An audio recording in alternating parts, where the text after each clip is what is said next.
நேற்று ஞாயிற்றுக்கிழமை. ஆனால் எல்லாரும் ஒரு மாதிரி விடுமுறை மனநிலையில் இருந்தாலும் தேர்தல் பரபரப்பு, அரசியலை உற்று நோக்கிறவங்க இல்லை கட்சிகளில் இயங்கக்கூடியவங்களுக்கு நேற்று ஞாயிற்றுக்கிழமையாக இருந்திருக்காது.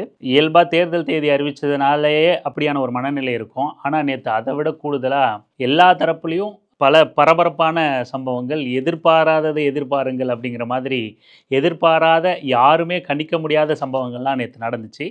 ஆமாம், ஒரு பக்கம் விஜய் வேட்பாளர்களை அறிவிக்கிறதும், இன்னொரு பக்கம் திமுக தேர்தல் அறிக்கையை அறிவிக்கிறதும், அதை விட ஹைலைட்டாக அண்ணன் திருமா வேட்பாளர் பட்டியலை வாசித்ததும் தான் நேற்று டாக் ஆஃப் த டவுனாக இருந்துச்சு. அந்தளவுக்கு யாருமே கூட இருந்தவர்கள் உட்பட யாருமே எதிர்பார்க்க முடியாத ஒரு ட்விஸ்ட்டை வச்சுட்டாரு. அந்த வேட்பாளர் பட்டியலை நம்ம எல்லாருக்கும் தெரிஞ்சிருக்கும். இருந்தாலும் நம்ம திரும்ப திரும்ப பேச வேண்டியது இருக்குது, திரும்ப திரும்ப மக்கள்கிட்ட கொண்டு செல்ல வேண்டியது இருக்குது. அதனால் நான் இன்னொரு முறை வேட்பாளர் பட்டியலை வாசிக்கிறேன். தொடர்ந்து அந்த வேட்பாளர்கள் விவரம் குறித்து, இன்ப அதிர்ச்சி குறித்து நம்ம பேசுவோம். திண்டிவனம் தொகுதியில் கட்சியோட துணை பொதுச் செயலாளரான அண்ணன் வன்னியரசு போட்டியிடுறாரு. பெரியகுளம் தொகுதியில் கட்சியோட துணை பொதுச் செயலாளர் ஆற்றல் அரசு அவர்கள் போட்டியிடுறாரு. அரக்கோணம் தொகுதியில் வழக்கறிஞர் எழில் கரோலின் துணை பொதுச் செயலாளர், கட்சியோட துணை பொதுச் செயலாளர் போட்டியிடுறாரு. பன்ருட்டி தொகுதியில் அப்துல் ரகுமான், இஸ்லாமிய ஜனநாயக பேரவையோட மாநில அமைப்பு செயலாளர் போட்டியிடுறாரு. திருப்போரூர் தொகுதியில் பன்னீர்தாஸ், கட்சியோட அமைப்பு செயலாளர் போட்டியிடுறாரு.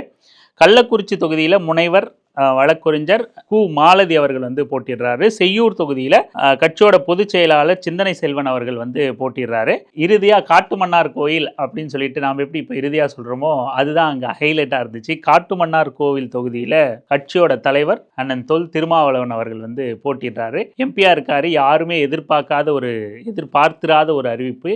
அரசல் புரசலாக கூட எந்த அரசியல் வல்லுநர்களாலையும் இப்படியே அரசியலை நான் அடுத்த 5 வருஷத்துக்கு நடக்க போகிறத கணிச்சு முன்னாடியே சொல்லிடுவேன் சொல்லக்கூடிய நபர்களாலையும் கூட கணிக்க முடியாத ஒரு அரசியலை, ஒரு முடிவை, ஒரு அறிவிப்பை நேற்று அண்ணன் திருமா அறிவிச்சாருன்னு தான் சொல்லணும். நீங்கள் கவனிச்சிங்கன்னா எல்லா அரசியல் கட்சியோட நகர்வையும் எல்லாரும் உட்காந்துக்கிட்டு பத்திரிகையாளர்கள் அப்படிங்கிற போர்வையிலையும் நாங்கள் உளவு பார்த்து சொல்கிறோம், அதிகாரிகளே எங்ககிட்ட சோர்ஸ் இருக்குது, அந்த கட்சிக்குள்ளே இருக்கிற நபர்களே எங்களுக்கு தகவல் தராங்க அப்படின்லாம் சவுக்கு சங்கர், ஃபெலிக்ஸு, சாட்டை துரைமுருகன் இந்த மாதிரியான நபர்கள், இன்னும் ஊடக அறத்தோடு செயல்படுற ஊடகங்கள்லாம் கூட, இல்லை மூத்த பத்திரிகையாளர்னு சொல்லிக்கக்கூடியவர்கள் எல்லாம் கூட அத்தனை கட்சிகளில் உட்கட்சிக்குள்ளே என்னென்னலாம் நடக்குது அப்படிங்கிற விவகாரத்தெல்லாம் வெளியில் பேசிகிட்டு இருப்பாங்க. காரணம் என்ன அப்படின்னா, அந்த கட்சிக்குள்ளே அவங்களுக்குள்ள உள்கட்சி அரசியல் நடந்துக்கிட்டு இருக்கும். இங்கே நடக்கிறத அங்கே சொல்லி நமக்கு சீட்டு தர்ற மாதிரி ஒரு அழுத்தத்தை கொடுப்போம். அதுக்கப்புறம் இவங்க 2 பேருக்கு பிரச்சனைங்கிற மாதிரி ஒரு செய்தியை சொல்ல வைப்போம். இப்படி மாற்றி மாற்றி உள்ளுக்குள்ளே எதையாவது ஒன்று சொல்லி உள்கட்சி விவாதங்களை, பேச்சுவார்த்தைகளை எல்லாம் பொதுவெளிக்கு கொண்டு வர்றதும், பொதுவெளியில் பேசுகிறதும், அதை ரகசியங்கள் எங்களுக்கு தெரியும், நாங்கள் கணிச்சிட்டோம் அப்படின்னு பேசுகிறதையும் நாம் பார்த்துக்கிட்டு இருக்கும்போது, விடுதலை சிறுத்தைகள் கட்சியில் அந்த கட்சியோட தலைவர் வேட்பாளராக களமிறங்க போகிறார் அப்படிங்கிறத இது வரைக்கும் ஒருத்தர் கூட அந்த கட்சியை தீவிரமாக பின்தொடர்ந்துக்கிட்டு இருக்கிற, அந்த கட்சியோட செயல்பாடுகளை தொடர்ந்து கவனிச்சுக்கிட்டு இருக்கிற யாராலையும் கூட, அல்லது எங்களுக்கு சோர்ஸ் இருக்குன்னு சொல்லக்கூடிய யாராலையும் கூட இந்த ஒரு முடிவை முன்னாடி கணிச்சு சொல்ல முடியல அப்படிங்கிறத நமக்கு எல்லாரும் அறிஞ்சிருப்பீங்க. ஏன்னா இந்த மாதிரி ஒரு பேச்சுவார்த்தையே முன்னாடி இப்படி நடக்க போகுதுன்னு யாருமே இது வரைக்கும் கணிச்சதில்லை. அப்படியான ஒரு அறிவிப்பை விடுதலை சிறுத்தைகள் கட்சியோட தலைவர் அண்ணன் திருமா அறிவித்தார். காட்டுமன்னார் கோவிலில் கட்சியோட தலைவராகிய நான் போட்டியிடுகிறேன் அப்படின்னு சொல்லிட்டு ஒரு அறிவிப்பு. நாம் சமீபத்தில் தொகுதி 8 சீட்டு ஒதுக்கினதை பற்றி பேசும்போது கூட சில புல்லுருவிகள்லாம் நெகட்டிவாக விமர்சனத்தை வைக்கும்போது கூட அண்ணன் திருமா ஒன்றும் ஏமாளி கிடையாது, பச்சை மண், அப்படியே யார் வேணால் ஏமாற்றிட்டு போயிடலாம்பா, இவரை கள்ளங்கப்படம் இல்லாத மனசு அவருக்கு கள்ளங்கப்படம் இல்லாதது. ஆனால் அந்த கள்ளங்கப்படம் இல்லை அப்படிங்கிறத நம்ம எப்படி சொல்லி பழக்கப்பட்டோம் அப்படின்னா, யார் வேணால் ஏமாற்றிக்கலாம் அப்படிங்கிற மாதிரியான ஒரு பொருளில் தான் நம்ம அதை சொல்கிறோம். அந்த மாதிரி இவருக்கு அந்த பேரம் பேசுகிற டெக்னிக் தெரியலப்பா, அரசியல் தெரியலப்பா, இவர் இந்த காலத்து அரசியலுக்கு ஒத்து வர மாட்டாருப்பா அப்படின்லாம் சிலர் நினைச்சிட்டு இருந்திருப்பாங்க. ஆனால் நம்ம ஏற்கனவே சொன்னோம், அண்ணன் திருமா மாதிரியான ஒரு ராஜதந்திரி, எதிர்கால அரசியலை முன்கூட்டியே கணிக்கக்கூடியவர், எதிர்கால அரசியலுக்கான திட்டங்களை மிக ரகசியமாகவும் ராஜதந்திரத்தோடவும் செயல்படுத்தக்கூடியவர் அப்படின்னு சொல்லிட்டு நம்ம இந்த சீட்டு ஒதுக்கீடப்போ பேசும்போது தான் பேசியிருந்தோம். அப்படியான ஒரு ராஜதந்திர நடவடிக்கையை காட்டுமன்னார் கோயிலில் தொல் திருமாவளவன் அப்படிங்கிற அறிவிப்பிலே நம்ம அறிஞ்சிக்க முடியுது. யாருமே கணிக்க முடியாத ஒரு ராஜதந்திர நடவடிக்கை, அதுதான் ரொம்ப முக்கியம். இந்த அறிவிப்பை வெளியிடும் போது சொன்னார், நீண்ட நெடிய உளவியல் போராட்டங்களுக்கு பின்னர் இந்த வேட்பாளர் பட்டியலை நான் அறிவிக்கிறேன், அதோட அவர் போட்டியிடணும் அப்படிங்கிற அந்த முடிவுக்கு என்ன காரணம் சொன்னார் அப்படின்னா, கட்சியை வழிநடத்த மற்றும் வலுப்படுத்த இருக்கிறோம், அதனை கருத்தில் கொண்டு நான் வேட்பாளராக களமிறங்குறேன் அப்படின்னு சொல்லியிருக்காரு. யாருமே எதிர்பார்த்திருக்க முடியாது. என்ன காரணத்துக்காக இவர் கட்சியை வலுப்படுத்துகிறோம் வழி நடத்துகிறோம் அப்படின்னு சொன்னாலும் கூட, ஏன் எம்எல்ஏவை இல்லாமல் வழி நடத்த முடியாதா அப்படிங்கிற கேள்வி வரும். நிச்சயமாக இதுக்கு பின்னாடி மிகப்பெரிய திட்டத்தை விடுதலை சிறுத்தைகள் கட்சியோட மிகப்பெரிய அடுத்த பாய்ச்சலை கருத்தில் கொண்டு அவர் இந்த முடிவை எடுத்திருப்பார். நாம் இன்னும் சிலதை கூட யூகிக்கிறோம். நம்ம இதை கணிச்சிட்டோம் அப்படின்னு சொல்லிட்டு பொதுவெளியில் பேசி எதையும் நம்ம டைவர்ட் பண்ண விரும்பலை. அவர் எடுத்திருக்கிற முடிவு மிகப்பெரிய முடிவு, மிகப்பெரிய அடுத்த ஒரு பாய்ச்சலாக இருக்கும் அப்படிங்கிறதுல எந்த ஒரு சந்தேகமும் இல்லை.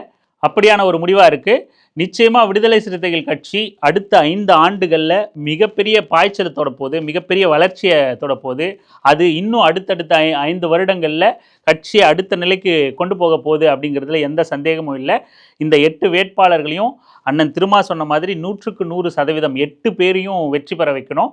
ஏற்கனவே சிட்டிங் எம்எல்ஏக்களாக இருந்த பனையூர் பாபு அவர்கள், எஸ்எஸ் பாலாஜி, அதுக்கப்புறம் ஆலூர் ஷானவாஸ் மிக திறமையான எம்எல்ஏக்கள் தான், மிக அரசியல் புரிதல் உள்ள எம்எல்ஏக்கள் தான். இருந்தாலும் கட்சி மிகப்பெரிய கட்சி, தமிழ்நாடு தழுவிய கட்சி கட்டமைப்பு இருக்குது. அத்தனை பேருக்கும் கட்சியோட ஆரம்பம் தொட்டு கட்சியில் மிகப்பெரிய உழைப்பு செலுத்திட்டு வர தோழர்கள் இருக்காங்க. அத்தனை பேருக்கும் வாய்ப்பு கொடுக்கணும் அப்படிங்கிற பட்சத்தில் ஏற்கனவே சிட்டிங் எம்எல்ஏக்களாக இருந்த 3 பேருக்கு வாய்ப்புகள், அதாவது அவங்களுக்கு மாற்றா புது வேட்பாளர்கள் சீனியர்கள் கட்சியில் மிகப்பெரிய பொறுப்பில் இருக்கிற துணை பொதுச் செயலாளர் போன்ற தோழர்களுக்கு வாய்ப்பு அளிக்கப்பட்டிருக்கு. இப்படியான சுழற்சி முறையில் தான் ஒருத்தருக்கு ஒரு முறை பதவி கொடுத்தா அடுத்து இன்னொருத்தருக்கு கவனம் செலுத்தணும் அப்படிங்கிற முறையில் தான் விடுதலை சிறுத்தைகள் கட்சி போன்ற கட்சிகள் இயங்க முடியும். அப்போ தான் எல்லாருக்கும் ஓரளவுக்கு முடிஞ்ச அளவுக்கு அடுத்தடுத்த நபர்களுக்கு வாய்ப்புகளை அல்லது பதவிகளை இல்லை அதிகாரத்தை பகிர்ந்தளிக்க முடியும். அதனால் ஏற்கனவே இருந்த எம்எல்ஏக்களான பாலாஜி, ஷானவாஸ், இல்லை பனையூர் பாபு போன்ற தோழர்களும் இதுக்கு பெருசாக வருந்திருக்க மாட்டாங்க அப்படின்னு நம்புகிறோம். அதே போல் அண்ணன் திருமாவோட நம்பிக்கை பெற்ற இந்த வேட்பாளர், அறிவிக்கப்பட்ட வேட்பாளர்கள் மட்டும் நம்பிக்கைக்குரியவர்கள் அப்படின்னு நம்ம கருத்தில் கொள்ள முடியாது. நிறைய பேர் இருக்காங்க, இப்போதைக்கு இவங்களுக்கு வாய்ப்பளிக்க முடியும் அப்படிங்கிறது தான் அதனோட பொருளாக இருக்க முடியும். 100க்கு 100% 8 பேருக்கும் வாக்களித்து மிகப்பெரிய வித்தியாசத்தில் வெற்றி அடையும் போது அது கூடுதல் பலமாக நம்ம ஏற்கனவே பேசின மாதிரி விடுதலை சிறுத்தைகள் கட்சியோட மிகப்பெரிய பாய்ச்சலாக அமைய இந்த 8 எம்எல்ஏக்கள் உதவுவாங்க. அதுவும் குறிப்பாக அண்ணன் திருமா இருக்கார். சட்டமன்றத்துக்கு அவர் வரும்போது பல மாற்றங்கள், இப்போ எப்படி இவர் வேட்பாளராக களமிறங்குனது எதிர்பாராத ஒரு விஷயமோ, அதே போல் சட்டமன்றத்துக்கு அவர் வரும்போதும் பல எதிர்பாராத விடயங்கள் நடக்கவும் வாய்ப்பு இருக்குது. நிச்சயமாக அவரை வெற்றி பெற வைக்கிறது விடுதலை சிறுத்தைகள் கட்சியோட கடமை, திமுக கூட்டணி கட்சியினரோட கடமை மிகப்பெரிய வித்தியாசத்தில். நன்றி.